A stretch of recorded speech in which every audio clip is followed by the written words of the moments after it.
ex-Governor Josh Stein. Thank you, Mr. Attorney General. How we feeling, North Carolina? It is so wonderful to be here with you in this beautiful state on this gorgeous afternoon, and it is exciting to see so many of you. So, yes, give it up for yourselves. So, early this morning when I was headed this way, I was at the airport and I was coming to you, and this lovely woman said the thing that inevitably gets said whenever we are in a kind of heightened political moment, right? She pulled me aside and she said, "Olivia Pope, are you gonna fix this? Olivia Pope, are you going to save the day?" Listen, I am so lucky, so blessed to have had the opportunity to play one of the most iconic political characters ever written.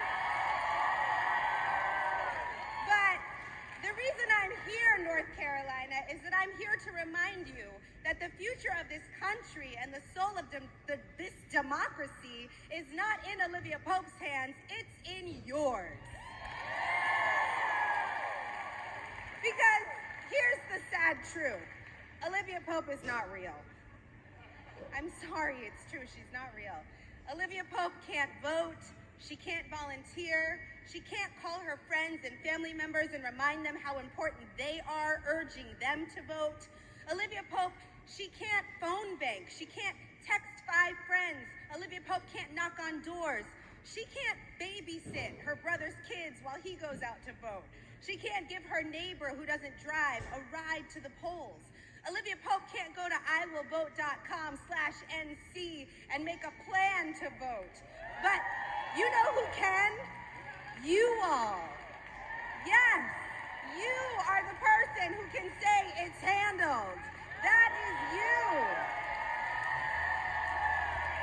A couple of years ago, I was heading out on a campaign trip, and my daughter, who was 8 at the time, had tears in her eyes, and she said, I was putting her down to bed, she said, "Mom, you're leaving again? Mom, do you love the voters more than you love me?"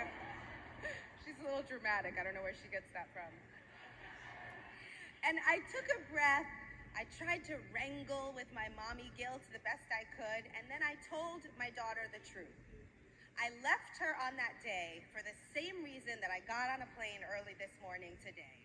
I am here with you in North Carolina today because I love her, because I love my kids. And I want my kids, and I want your kids to have a future that is filled with opportunity and freedom and safety and joy. I am here in North Carolina because I don't want my daughters growing up in a world with fewer rights than I had at their age. I am here with you today because I believe that voting is an act of love, and using your voting power on the issues that matter most to you, that is an absolute act of love. Your vote matters. Every vote matters. That's why you have to stay in line, North Carolina. That's why you have to show up on Election Day and stay in line. Now listen, there are thousands of you here right now. If each one of you here was to convince one person to show up and vote for Kamala Harris, that could be the difference in this race. So what I want you to do is I want you to talk to people. I want you to reach out to the folks that you love most. I want you to ask them what they're thinking about. What are they worried about? What's on their heart? Because whatever issue they care about, here's what I know. Kamala Harris has a better plan to improve your life and the lives of the people you love. Kamala Harris has real plans, not concepts of a plan.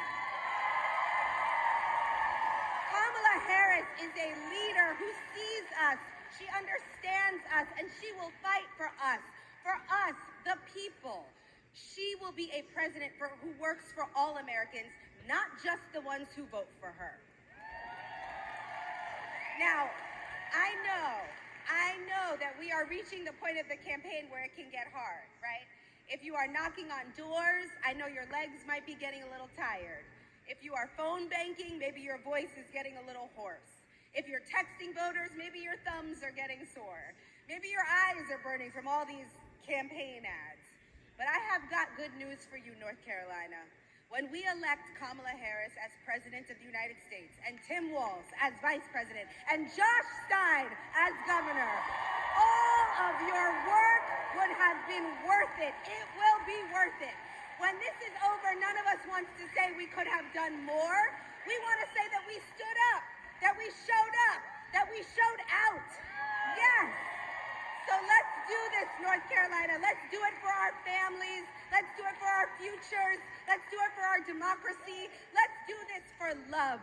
Let's do it because we love our country and we love each other and we love ourselves enough to know that this is our moment. We matter. We are the people. Make sure it gets handled, North Carolina. I love you. Thank you so